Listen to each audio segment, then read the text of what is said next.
Hello, my friend, and welcome to Wisdom Trek. I am Guthrie Chamberlain, your guide to wisdom and creating a living legacy. Thank you for joining us for our 5-day-per-week wisdom and legacy building podcast. This is day 544 of our trek, and we are hiking a series of trails called The Tools in Gramps Backpack. Each Monday, for a total of 20 weeks, we will explore a different tool that is needed to equip parents and grandparents to train their children and grandchildren to be successful on their trek of life. If you don't have children or grandchildren of your own, use these tools to train others that you do influence. Today is the 7th tool in Gramps' backpack, and it is leadership. We are broadcasting from our studio at the Big House in Marietta, Ohio. All of us are leaders in some areas of our life. It may be with our children, our grandchildren, in a large company, or in a small church. Regardless of who you lead, your role is important. Being a leader is a responsibility that you should take seriously, as it allows you to impact the lives of others, possibly for all eternity.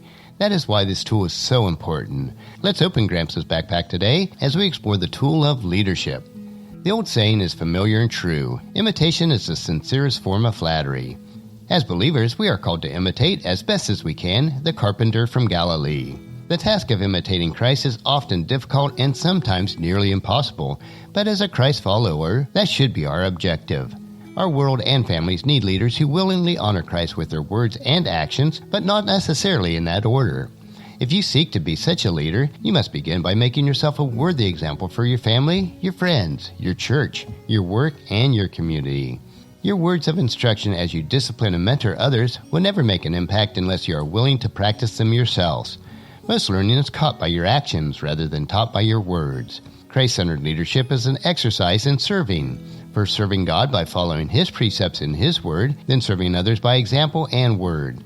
Christ is the ultimate servant leader. He became a servant of all that He led, and you must seek to do the same of those that you lead. Ask yourself, are you the kind of servant leader whom you would desire to follow?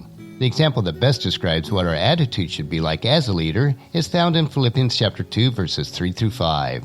Don't be selfish. Don't try to impress others. Be humble, thinking of others better than yourself. Don't look out only for your own interests, but take interest in others too. You must have the same attitude that Jesus Christ had.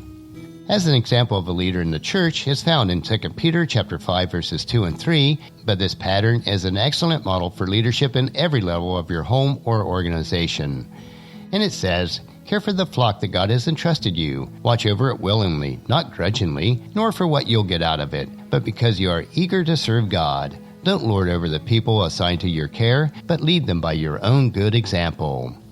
There is no higher calling than to lead your children, grandchildren, and others that you impact or have influence on. It is also our responsibility to train them to be good leaders themselves. True and effective leaders are not afraid to surround themselves with people of ability and are not afraid to give those people opportunities for greatness.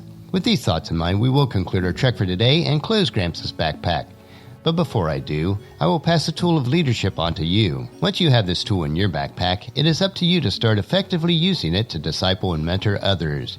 Teach them how to live a life full of integrity and love.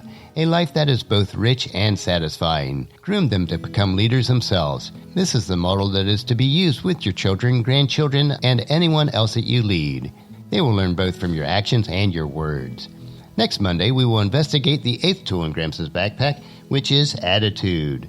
On tomorrow's trek, though, we will explore another wisdom quote. This 3-minute wisdom supplement will assist you in becoming healthy, wealthy, and wise each day. And thank you for joining me on this trek called life. And encourage your family and friends to join us and then come along with us tomorrow for another day of Wisdom Trek, creating a legacy. If you'd like to listen to any of the past daily treks or read the daily journal, they are available at wisdom-trek.com. And thank you so much for allowing me to be your guide, your mentor, but most importantly, I am your friend as I serve you through the Wisdom Trek podcast and journal. And as we take this trek of life together, let us always live abundantly, love unconditionally, listen intentionally, learn continuously, lend to others generously, lead with integrity, and then leave a living legacy each day. I am Guthrie Chamberlain, reminding you to keep moving forward, enjoy your journey, and then create a great day every day. See you tomorrow.